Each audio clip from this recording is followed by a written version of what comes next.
Welcome to The Digital Patient, where we discuss the latest advancements in digital patient engagement and share stories from the front lines. I'm your host, Alan Sardana, and with me as always is Seamless MD CEO, Dr. Joshua Liu. Today, we're joined by a very special guest, Dr. Daniel Nigrin. Dr. Nigrin is Chief Information Officer at MaineHealth. He is an experienced physician with over 30 years of practice history, with an accomplished history of driving positive change using technology in healthcare systems. He's also the current chairman of the board of trustees for Chime and a creator of electronic music on the side. Dr. Nigrin, Dan, welcome to the show. Thanks so much, Alan. Thrilled to be here and excited for what I'm sure is going to be a fun conversation. Absolutely. I'm so thrilled to have you on the show today. Your career journey has just been so unique, really blending music and medicine and technology all together. You're now the CIO at MaineHealth after helming the IT ship over at Boston Children's for almost 30 years. But your journey in medicine started as a pediatric endocrinologist. So I'm really curious. Let's start the conversation there. What got you into pediatric endocrinology? So this is an interesting story in and of itself to kick us off. So my dad was a pediatric endocrinologist and, really specialized in taking care of kids with diabetes, but all kinds of other hormonal disorders. And one thing to know about both my dad and my mom is that neither of them were very pushy, like, oh, Danny, you got to be a doctor, and father to son, like, son, you need to follow in my footsteps or anything like that. Zero. But somehow there must have been something subliminal because I saw that my dad was very happy in what he was doing. And I saw interactions with him and his patients. Actually, believe it or not, my dad used to invite patients, newly diagnosed kids with diabetes and their families to our home so he could sort of teach them stuff to, what they needed to pay attention to with regard to managing the disease and stuff. Like, think about that nowadays. If your doctor invited you to their house to continue the conversation from your clinic appointment, that's kind of crazy, but he did that stuff. And so I got to experience some of that. And I think subliminally that must have impacted me. Fast forward to med school and residency, I really enjoyed my time in, learning about endocrinology. It was a very logical subspecialty. You learn a few set of fundamental principles, and most of the time you could just figure out what to do for a particular disorder as long as you relied on those fundamental principles. And then thirdly, I went and got type 1 diabetes when I was 11 years old. So very ironic because that was my dad's subspecialty. But, when it came time to choose my own subspecialty, the subliminal stuff that I was talking about before and my enjoyment of the actual content, but I figured, it would be one less disease that I'd have to learn because I was already living with it and I kind of knew that one pretty well. So I said, yeah, why not? So that's how I ended up in pediatric endocrinology. Well, you definitely had a passion for technology, it seems. But where did that start? I think that started early, like middle school, high school. These were the early days of computing and personal computers. Vividly remember when my high school got the very first Radio Shack TRS 80s, Trash 80s as they used to be called. And there was like a little computer lab with 2 or 3 of them. And of course, you learned the basic computer programming language. If you were really interested in it, you could learn machine code. And so I just was hooked on that stuff. And at first it was just because, like most kids, you were interested in learning how to program computer games and stuff like that. But gradually I got more and more into the underpinnings and some of the other things that you could do with it. So the seed was planted. In college, I did a little bit of computer science, but certainly not a lot. I wasn't a computer science major. And it really wasn't until fellowship when I finished my medical training and peds residency, and I was thinking about careers and research, that I became aware of this fledgling new domain called medical informatics, clinical informatics. This is just before really most organizations were starting to digitize things. And all of a sudden I remembered, wow, I really have this latent interest in computing and obviously my interest in medicine. Wouldn't it be cool if I could glom these things together? And I was thrilled to find out that there was, fellowship programs available and this was a potential career path. So that's kind of what got me started. I'm kind of curious, if you were to go through school today, do you think you would still have ended up in medicine, or do you feel like with how quickly technology now moves, you actually might have ended up more of a tech-first career instead?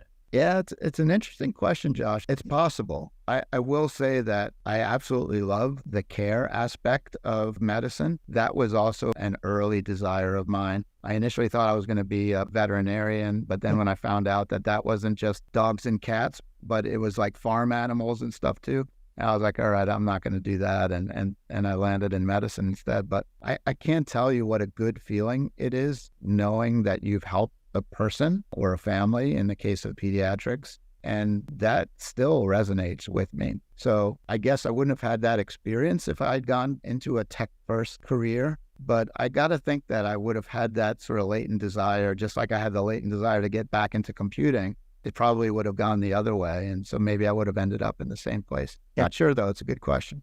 And, kind of going back to the story you shared about growing up and the influence from your father. I mean, like you said, back then, you would have, patients and families come to your home and spend more time and educate and support them. And then nowadays, you're hearing about all the burnout and the workforce shortages. And I've seen stats such as 70% of physicians now wouldn't recommend a career medicine to their own children. I'm kind of curious, any feedback on, how do we actually bring that sense of joy back to medicine so that way, kind of what you had growing up, we can make happen again for, future folks growing up in medicine? Yeah. I mean, maybe I'm fooling myself, but I think that we're at an incredible inflection point within medicine. And it's because of technology, and it's because of all of the new things that we're starting to see possible with regard to AI and how it might help alleviate some of that stress and all the other things that are influencing burnout. I'll give a good example. So you're probably aware of some of the new AI-based ambient documentation system where there's basically intelligence behind the scenes listening to conversation between doctor and patient, and not only having the ability to transcribe that conversation, but to infer meaning from it and to essentially draft the encounter's documentation just by listening to the encounter. I mean, that's magic to me. That's like Star Trek kind of stuff. And if that were the case, it would have alleviated so much stress that I had during my clinical years in my early fellowship and attending years, where you love seeing your patients, you love taking care of their problems and seeing them react positively to that stuff. But then you absolutely dreaded the stuff that comes after the visit in terms of the documentation and the burden that causes you. Or, even worse, like forcing you to concentrate on the computer to do the documentation while the patient's still in the room. And then you're not really even listening to them or looking at them. And that is just completely unnatural and just a horrible patient experience too. So, I mean, that's just one example. And there's a number of things that I think are coming down the pike, not 5-10 years from now, like next year or 6 months from now. So I'm incredibly optimistic, and I don't gush over tech all the time. In fact, I'm pretty skeptical at this point because I've been doing this for a while, but I'm absolutely gushing over this stuff now because I do think it's real, and I think it's going to have an incredibly positive impact on addressing some of that strain and malaise that people have and why they're not recommending it anymore. So it sounds like back then there was so much joy in the actual focus on medicine and the actual patient care piece. We got away from that with all the documentation, other administrative things that had to happen. And your thing is, hey, if we can actually get back to that point where it was about the patient and medicine, we can bring that joy back. And technology could be a real big enabler. For sure. Now, don't get me wrong. This is not the silver bullet that's going to cure all of healthcare in the United States, the ills that we've got now, because a lot of it is regulatory, a lot of it is the way our system is structured, and I'm not sure that the tech is necessarily going to solve that. But we can for sure alleviate a bunch of the burdens that we're experiencing now.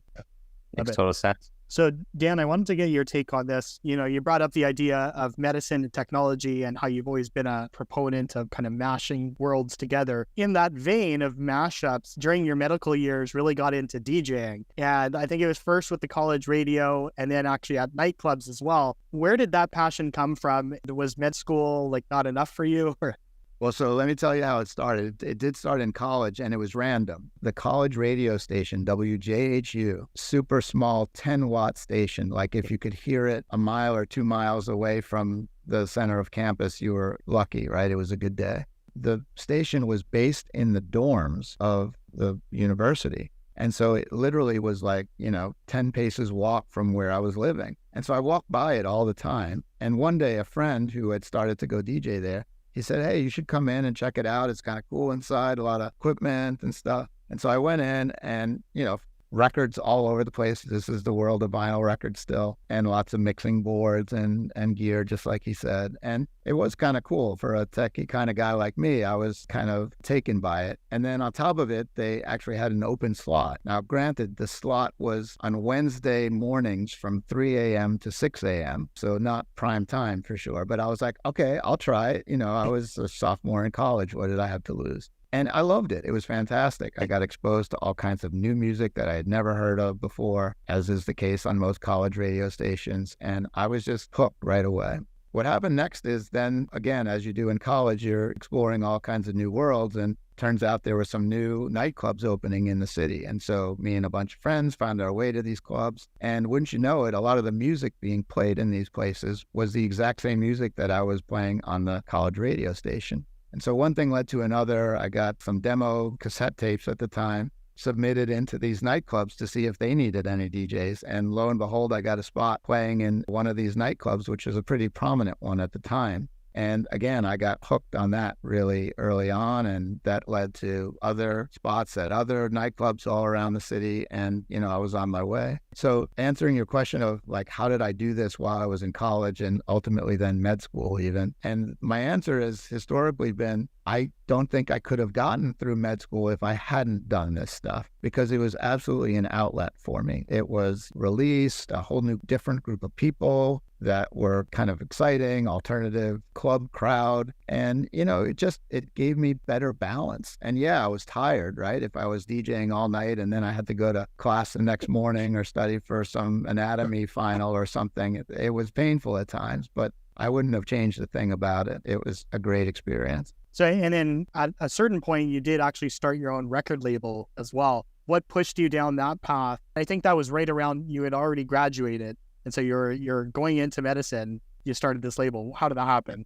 Yeah, so it was towards the tail end of med school, I think, and maybe the start of residency. I'm blurring the years. But basically, me and another DJ friend from one of these nightclubs, we looked at one another one day and we said, you know what, we've listened to enough of this music that makes people dance and what people enjoy. We've listened to it for long enough. We kind of know what works. Why don't we try our own hand at making some of our own music? And mind you, neither of us were musicians, like barely able to, read a musical note on a staff kind of thing. But we're talking about electronic music and stuff generated by computers and synthesizers and stuff. Again, kind of falling into my tech domain. So we said, yeah, let's try. And so we went out, bought a bunch of drum machines and synthesizers and stuff and just started messing around.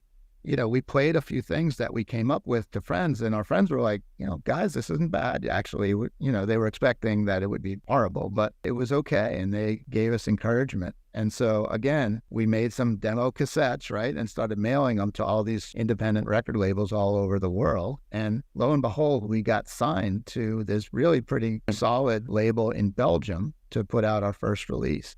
And we were over the moon. We got a cash advance, and I was like, hell, I'm going to, go and be a musician instead of being a doctor. Thankfully, I didn't choose that path, but it was exciting. And, we were off to the races, and we just started cranking out lots of new music and ended up licensing our stuff to lots of other labels all around the world and in the States too. And then one day we again looked at one another and we said, why are we dealing with all of these other small independent labels all over the world? Why don't we start our own label? And so the band name was called Glitch, because whenever things would go wrong, it always sounded better than what we had intended to do in the first place. So we went with that. And then when it came time to start the record label, kind of in sync with the name Glitch, we decided to call it Defective Records. So Defective Records was born first as a vehicle for us to put out our own music, but ultimately other people started sending us their demos. And so we ended up putting out lots of other people's music from all over the world over the span of about 4 or 5 years. Great fun.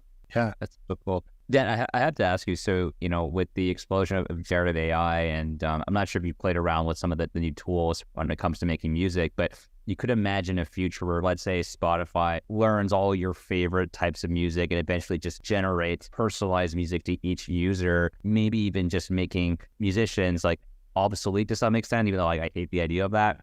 Love to get your take on how you think about the future of music and how generative and AI might change that. Yeah, I'm not worried about it. I see these tools as just that, as tools.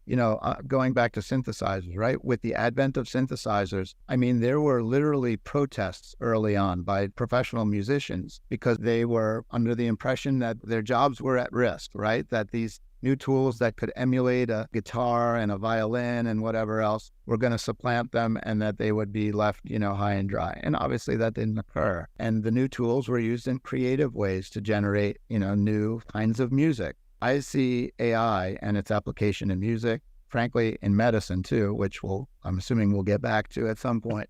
I see it in a similar way. I'm not worried. I do think we have to go in with eyes open, right? We can't have blinders on and just say, oh, it's all going to be fine and not have some level of concern. But I think we will adapt. I think we're going to use these things in creative ways, and it'll unlock new doors and provide new possibilities for us. Will everyone's roles be exactly the same? Will musicians have to adapt? Will clinicians have to adapt in medicine? Yeah, but I'm not frightened by it. I'm embracing of it. Yeah. I love that. I do have to ask you at least one more music question before we talk about no, health. we could stay on music the whole time. Well, so, our mutual friend, C.T. Len, he's an awesome performer with his ukulele and his original songs at Chime and other events. Has there been, and if not yet, will there be a remix of Epic Man done by your electronic music skills? That's great. I just saw CT in the last week, so I should ask him for the raw recordings, and I'll come up with a techno version. Yeah. All right, you heard it here first, folks. Yeah. That's awesome. So, Dan, I do want to bring it a little bit back to medicine. Your involvement with Defective Records and your DJ days really bring an artistic flair to your profile. And so I'm curious how you see, or how you at least think about creativity and innovation and how that intersects with your role as CIO in healthcare. Do you see parallels between music creation and healthcare technology implementation? Yeah, 100%. When I work on my own software, because I have a software angle to my music side too, but I see it, sure, as a technical challenge, but I also see creativity and beauty actually in a lot of that development. And I think that creativity is absolutely required in what we do in medicine and what we do in the technology that's applied in medicine. This was for sure the case when organizations were developing a lot of their own software, which clearly is now less of the case. There's a lot less self-development. But I absolutely think that creative ideas are always going to be required, whether you're using off-the-shelf products or whether you're doing custom development. I think the great examples are, during the time of COVID, right?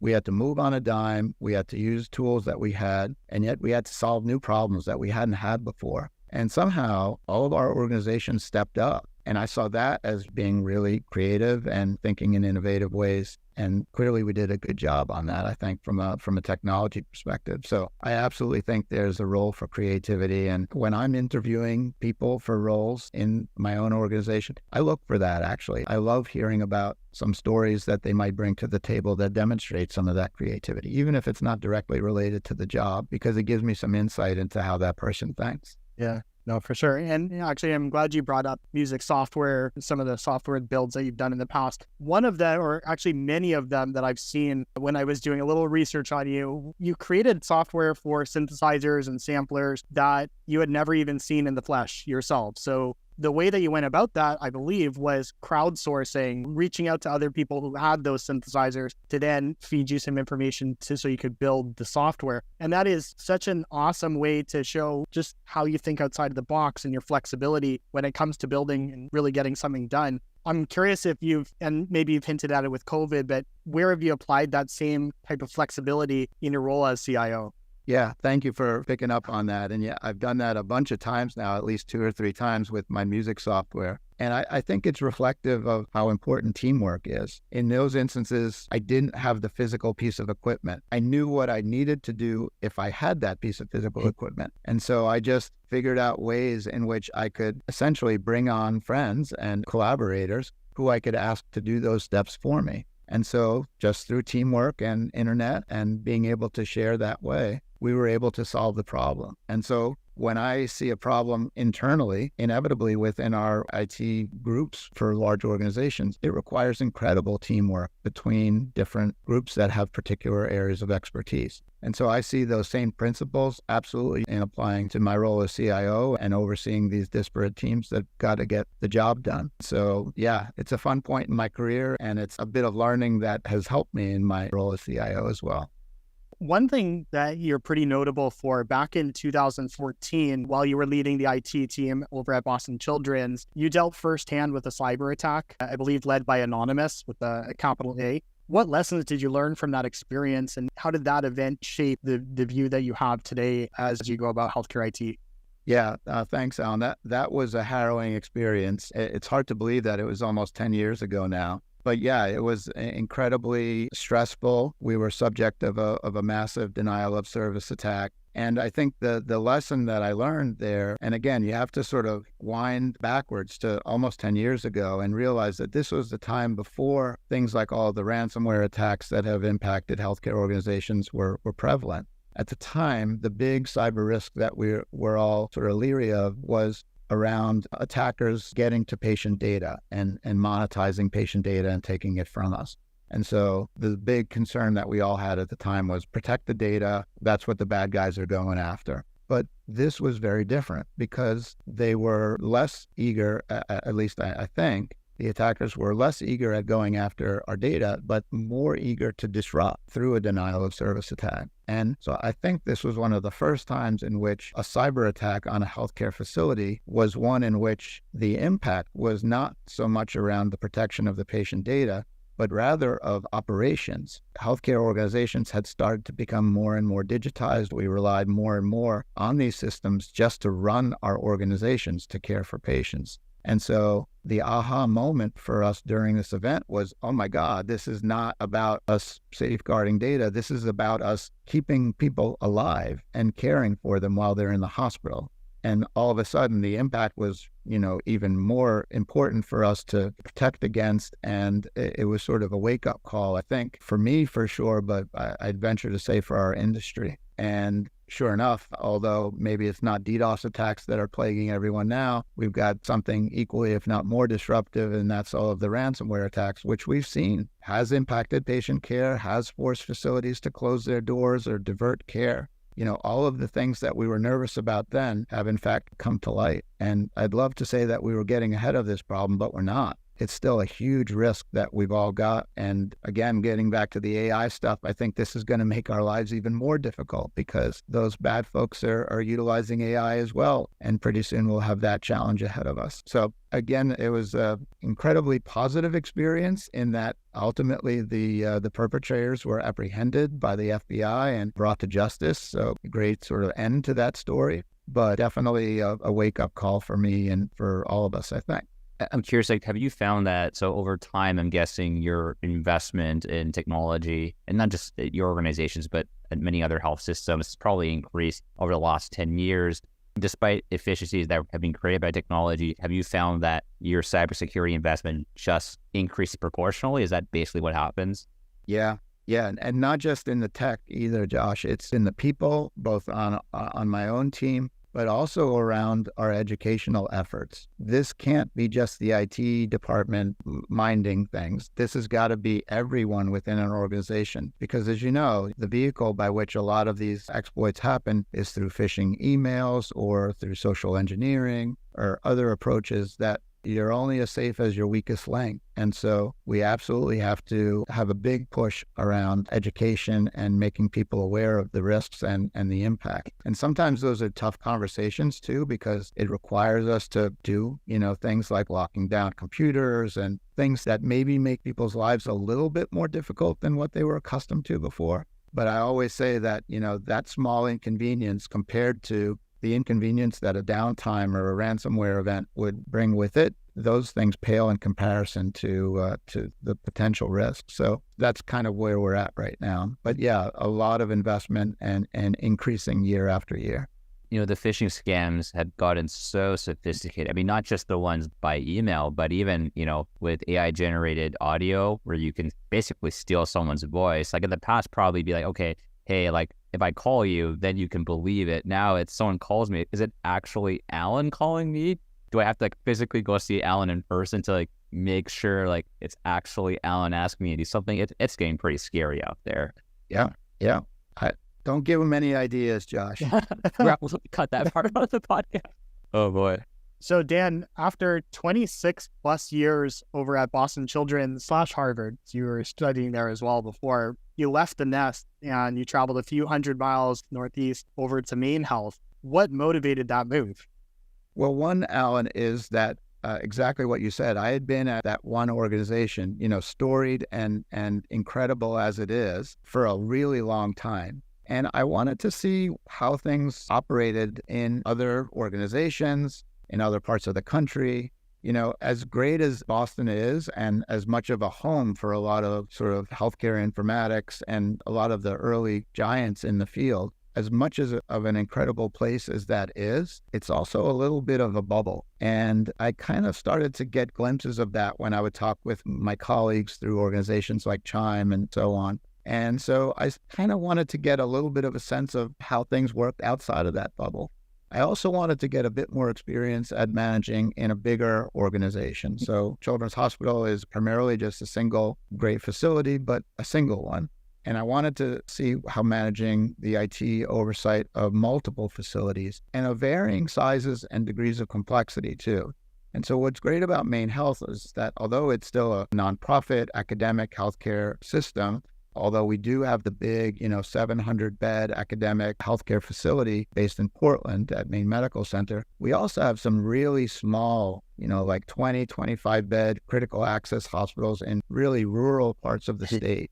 And that dichotomy really kind of excited me because I had no idea how you deploy systems that are going to work in both places at the same time. And that challenge was kind of interesting for me.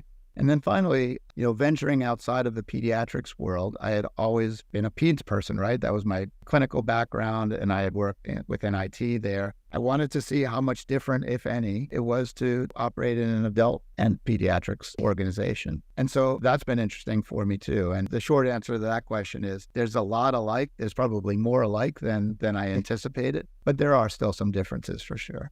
So yeah, those were the fundamental reasons for why I left the nest, as you say, and it's been a great experience. First of all, the organization is fantastic, incredible leadership. I inherited a really top-notch IT team as well. And from a location point of view, Portland, Maine is a fantastic city. If you haven't been, you got to get there. Really vibrant, great arts community. The food and drink here is like world caliber, incredible, like top 50 restaurants in the country. There's like multiple of them here in this little city. It's great. Yeah. Awesome. I'm sold. Yeah. Come on up. Don't maybe wait till warmer months. Yeah, right. So Dan, you've actually also shared in the past that patient engagement and digital enablement are key initiatives right now for MaineHealth. Could you share maybe some specific strategies that you're employing to enhance the patient experience or really foster just active participation in healthcare? For sure. I mean, some of it is low-hanging fruit, honestly, Alan. Healthcare as an industry, we've lagged behind other industries in sort of facilitating interactions with us. So just simple stuff, at least on the surface, simple stuff like how do you make an appointment? I mean, the vast majority of healthcare appointments are still made by someone picking up a telephone, calling, inevitably waiting on hold for a while, maybe getting to the right person. That's like, I can't believe we're still doing that in 2023. So just facilitating that kind of stuff. And that's not always easy in healthcare because we've got our established workflows and change is never easy. But just doing that and facilitating prescription refills and communicating with providers about issues, that kind of stuff is, I view it as low-hanging fruit, although you still got to jump kind of high to get it because it's real work. But clearly those are the table stakes that I think we all have to get to. But beyond that, doing other more interesting things like starting to get into providing more care in patients' homes. So whether or not you're formally doing hospital at home or even just doing more in terms of remote patient monitoring, which frankly I think is a lower lift, both from the patient's point of view as well as the healthcare organization's point of view, and potentially has a bigger impact even that we can realize. Those kinds of things are fantastic. And so we're absolutely pushing on those things hypertension programs, post-cardiac admissions for monitoring of patients in their home environments. Things like that, I think we're going to be doing lots and lots of moving forward. So just a few ways in which we're starting to push more in the digital domain. Amazing. I did want to touch a bit on ambient, which you brought up earlier. So I know sometimes when, let's say, the vendors are pitching ambient, there's some conversation around like, oh, we'll free up more time for higher throughput. And so there's going to be a positive ROI on revenue. But then also, if you think about it, a lot of times the point of ambient is not really to give physicians more patients to see. Maybe it's just to like free up more time. And so I'm kind of curious, when you think about success criteria for doing something like ambient, like what are the key metrics or criteria that you end up probably looking at to be like, hey, is this actually working for us? Yeah, it's a great point. That was a question that our providers had early. Okay, you're going to give me this tool, but are we expected to now see an extra patient and that kind of thing? We've not mandated that. We're hoping for it for sure. And in fact, organizations that have had a bit more experience than us, who started a little bit before us, have actually published some results along these lines, which is that essentially just by doing it and by offloading the burden from providers, they do end up seeing incremental patients and actually are fine doing it because you reduce this stressor that they have and they're, in theory, having more joy when they see their patients. So it's happening, but it's happening in a passive way. We're still too early on in our story with it to be able to document that, but anecdotally, I can tell you that the subjective reports from the folks who it resonates with are absolutely stellar. People are overjoyed. The stories like, I've never finished my notes before I've gone home ever in my career, like a 30, 40-year career. So incredible anecdotes like that are going to have a positive impact on morale and hopefully in turn with throughput too. What I will say is that it's not a tool for everyone. We've absolutely seen that too. And so I don't think mandating it is going to be right. And the reason why is that some people are especially particular of how their notes are structured or look. And also it does require a little bit of a change in how you interact with your patients, because the thing is only able to act on what you say, on what's verbalized. Things like the physical exam now require a lot more verbalization on the part of the provider. So you have to say, when you're listening to the patient's heart, well, I hear normal heart sounds. I don't hear any murmur. I feel a little bit of crepitus in your right knee, whatever. And that's a little bit of a learning curve for folks. And for some people, they just don't want to go there. So that kind of thing we're learning about and experiencing as we go. But far and away, I think the experience has been positive for most providers and patients too, I'll add. We're surveying patients who are having providers go through this.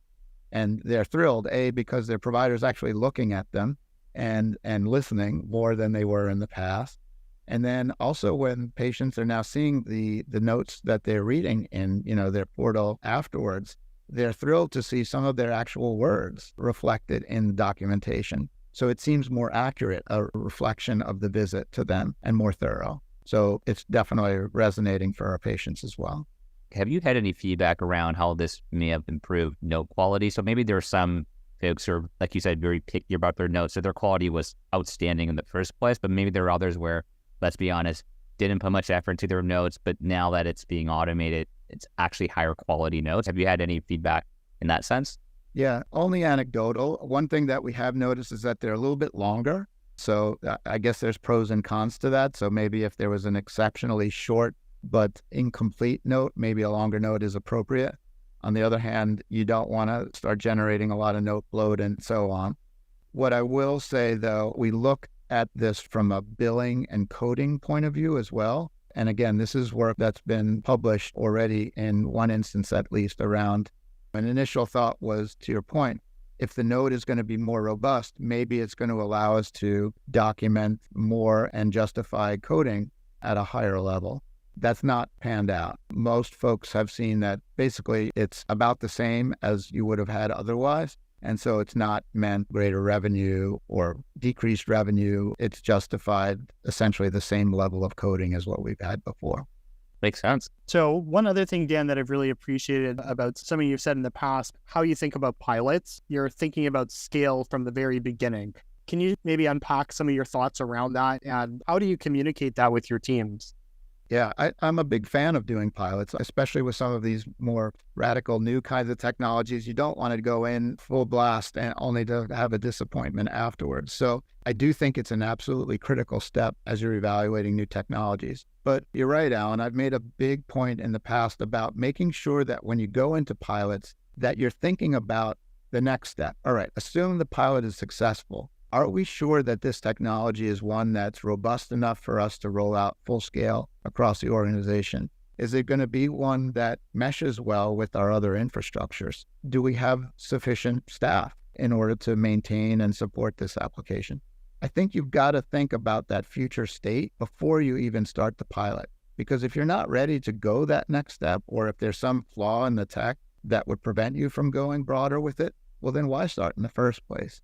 So in the past, I've had these conversations at Boston Children's with our chief innovation officer there. We used to joke and we coined the phrase CIO versus CIO, Yes. the innovation officer versus information officer, because inevitably the innovation officer would come up with these great revolutionary ideas with new tech and so on. And I, as the information officer, would be like, hold on, let's make sure that this is going to work. And there's a little bit of tension there. But we found it really fruitful because ultimately, in the end, when we did move forward with a new bit of technology and it was successful, we had already thought about those next steps and we were able to go there. And so I think it's a critical aspect of piloting and just making sure that you go through those steps in advance of the pilot. I love this. So two comments, Dan. So one is next year at Chime, there should be a panel called CIO versus CIO. I think that would actually be a really cool panel to do. I don't think anyone's done that yet. So maybe park that one. Second thought is really love your framing of it. So it makes me think about how when you think about, hey, what would it look like if we actually did this at scale in that future state? You actually might realize, oh, wait, then we have to test assumptions A, B, and C in the pilot. But if you didn't imagine the future state, you wouldn't actually know how to design the pilot to test the right hypotheses in the first place. You would just That's right. press up against the wall and hoping you're doing the right thing in the pilot. It's a great point. Yeah. In terms of where you should pilot, right? Don't just pilot in the place where it's going to work, right? Where you've got a champion. Pilot in the place where you know that they're going to be the most against it. They hate technology, and make sure it works there too, because then you'd have a little bit more comfort down the line at rolling out more broadly. May I ask you then, so when you started piloting ambient at MaineHealth, how did you decide which initial groups to actually get access to it? We thought broadly initially, and this was the earlier stages of the technology. There were more limited sort of domains that you could go after where they had trained the algorithms, and there were some focus areas that were suggested to us as ones that would lend themselves well. Fast forward now to large language models, and all of that is out the window. It works everywhere. But we did, again, with the discussion about how to do your pilots in mind, we went broad. We included both primary care providers, adult and pediatric. We included specialty providers of all types, surgical, medical. We went really broad, and geographies too. We didn't limit it to just one practice. We went to multiple different ambulatory practices.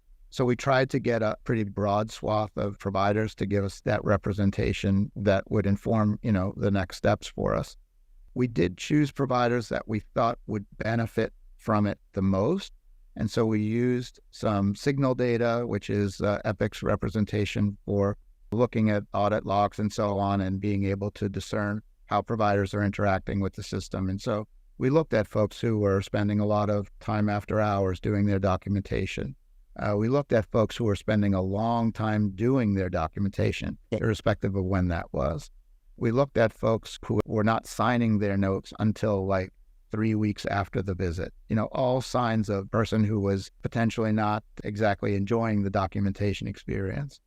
And so that was how we ended up choosing the pilot participants. And we didn't mandate it. Obviously, we offered it to them, and many of those folks raised their hands.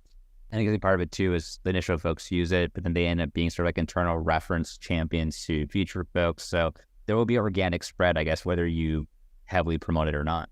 Yeah, absolutely. And to that point, we now have a waiting list of people who want to get on board. Oh, so they better be nice to you. Yeah. Oh, that's awesome. One of the few times that providers are nice to the CIO. Well, that means you're onto something. Yeah. So Dan, just being mindful of your time, we could probably chat for another 4 hours on all of these topics and more, but I want to flip over to the Fast Five lightning round. It's just Okay. five rapid fire questions for you.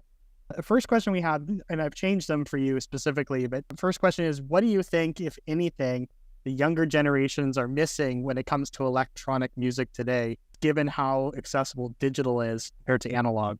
Oh, that one's easy. The physical nature of going and buying a vinyl album. And I'm not even forget about CDs, go further back, right?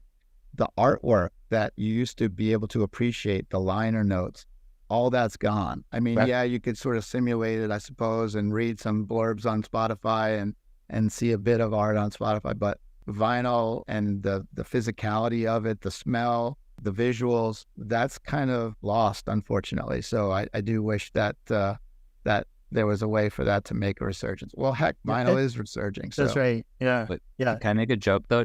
I'm guessing you don't think clinicians will ever feel that way about paper charts. No one's going to say, no, "Miss no, this." yeah, yeah. Or the stacks, right? Yeah, that's right. Question 2, Dan. What is your secret desire in 1976? And did you ever get a Moog? I can't believe you found this, Alan. So what this is, I posted somewhere. I can't remember where I posted it, but I was going through my mom's, in the house that I grew up in, and my mom found some old boxes of my stuff, like old school work or something. And she found from, I think, 6th grade or something, an essay that I had to write. And and the title of the essay was My Secret Desire. And it had a cover on it and everything. And I was like a little nervous when I flipped it open to read it. And sure enough, the essay was all about my desire to get a Moog synthesizer. So even when I was 11 years old, somehow, I think it had to do with my older brothers and music they were listening to or something. So I did get a Moog, and I also sold a Moog, so I don't have one anymore. But Okay. yes, I did ultimately fulfill that 6th grader desire. Nice. I love that. I honestly don't know where I found that information either. But Oh yeah, I'm gonna go really digging glad I after did. to see where it is online. That's too funny. Question 3 that we have, would you rather have super strength, super speed, or the ability to read people's minds? Oh, totally read people's minds. Yeah, Nice. that's an easy one. I mean, it would help you at work. It would help you in your personal life. Yeah, that's an easy one for me. I love it. Just a follow-up to that. What if you couldn't turn that power off? Oh, well, now you're going to make me think a little bit. I'd still go for it. Yeah. Not afraid of anything. I love it. Question 4, what is something in healthcare you believe that others might find insane?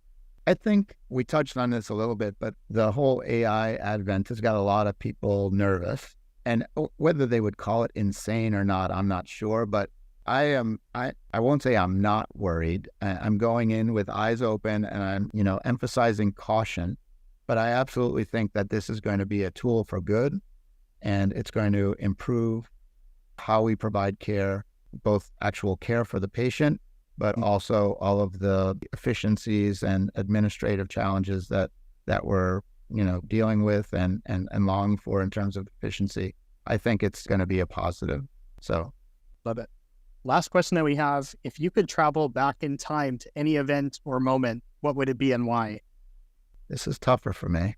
One thing that I've always thought about when you see footage of Neil Armstrong and first human on the moon and the TV images and stuff, I was born, but I was too little to be cognizant of it.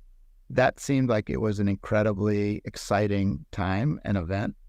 So maybe if I could come back as a slightly older human to have been able to experience that and just feel the emotion and experience it, that's what I can come up with right now on the spot. Yeah, love it. Right. Oh, that's amazing. Thank you so much, Dan. The hour flew by. I'm so excited that you can join us today. That's a wrap for this episode of The Digital Patient hosted by SeamlessMD. You can follow us on Twitter at SeamlessMD. And if you like the podcast, you want to learn more, visit www.seamless.md.